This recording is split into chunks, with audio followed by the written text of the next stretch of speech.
എന്താ എന്താ പറ്റണ്ട? ഓ ഒന്നുമില്ലടേ. നീ എന്തിടെ ഇവിടെ?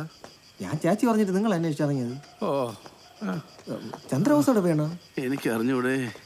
ഡേ നമ്മളെ ആ പല്ല് ഡോക്ടർ ഇപ്പോഴും അവിടെ തന്നെ ഉണ്ടാടേ. എന്ത്? ഒന്നുമില്ല, ഞങ്ങൾ ഒന്നിച്ച് പള്ളിക്കൂടത്തിൽ പഠിച്ചതാണ്. അന്ന് ഞാനായിരുന്നു മോണിറ്റർ. ഇന്നത്തെ പരിപാടി സമാപിച്ചു. ഇനി ഡൽഹിയിലെ നമസ്കാരം. അവള് വിചാരിക്കും ഞാൻ ഫിറ്റാണെന്ന്.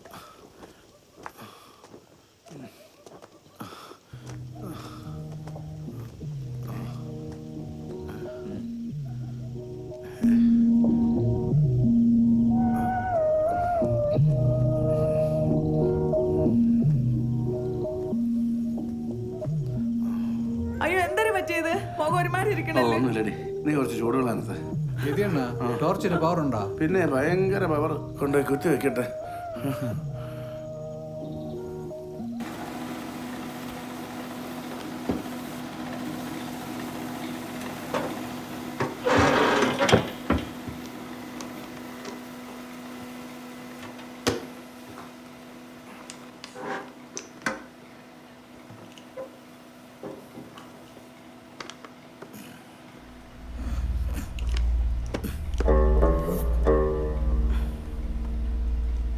ഇതും കൂട്ടി 4ാമത്തെ തവണയാണ് മുതലാളിയെ കാണാൻ ഞാൻ ഈ മുറിയിൽ വരണത്.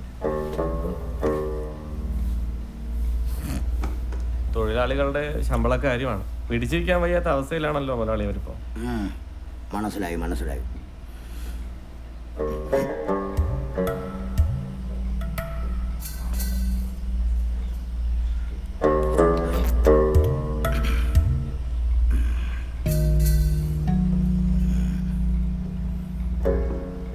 ഞങ്ങൾ വളരെ സീരിയസ് ആയിട്ട് പറയുന്നതാണ്. തൊഴിലാളികൾക്ക് ഇപ്പൊ കിട്ടുന്ന ശമ്പളം ഇരട്ടിയാക്കണം. നിങ്ങൾ കറിഞ്ഞു കൂടാത്തോണ്ട കമ്പനി ഭയങ്കര ലൂസില. മുടക്കിന പൈസ പോലും തിരുപ്പി കിടക്കണേ. ഒന്നാമതൊരു വലിയ കമ്പനി ഒന്നുമില്ല സാർ. കഴിഞ്ഞ 2 മാസമായി അനപ്പിനലോട് ഇതുവരേക്കും ബിസിനസ് ആവലെ. കോയമ്പത്തൂരിലെ ഗോഡമുള്ള കെട്ടിക്കിടക്കണ. ഇതാണ് സാർ സിറ്റുവേഷൻ. മുതലാളിക്ക് ഇനിയും മനസ്സിലാവാത്തൊരു കാര്യം ഞാൻ പറയാം. 10-80 കൊല്ലങ്ങൾക്ക് മുമ്പ് ഈ ഫാക്ടറി ഇവിടെ ആരംഭിക്കുമ്പോൾ ഇവിടെ വിദ്യാലയങ്ങളുണ്ടായിരുന്നില്ല. ഇവിടുത്തെ കുട്ടികൾക്ക് പഠിക്കാൻ നിവൃത്തി ഉണ്ടായിരുന്നില്ല. പിന്നീട് ഇവിടെ പള്ളിക്കൂടങ്ങളുണ്ടായി. ചിലരെങ്കിലും ബസ്സുകളിൽ കയറി കോളേജുകളിൽ പോയി പഠിച്ചു. അതായത് പണ്ടത്തെ തൊഴിലാളികളല്ല, ഇപ്പോഴത്തെ തൊഴിലാളികൾ. മുതലാളി അവരെ പഴയ അളവുകൾ വെച്ച് അളക്കാൻ നിൽക്കരുത്.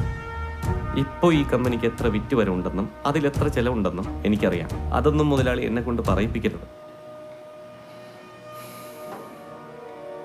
തൊഴിലാളികൾക്ക് ഇപ്പൊ കിട്ടുന്ന ശമ്പളം ഇരട്ടിയാക്കണം. ഇല്ലെങ്കിൽ നിവർത്തി കിട്ടാൻ അവരെത്രയും വേഗം ഒരു സമരത്തിലേക്ക് പോകും.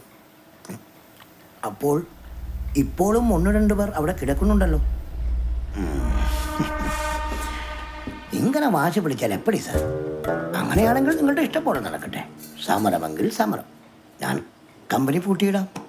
പൂട്ടിയിട്ട കമ്പനിക്ക് മുന്നിൽ നിങ്ങളും നിങ്ങളുടെ ആളുകളും സമരം ചെയ്യും.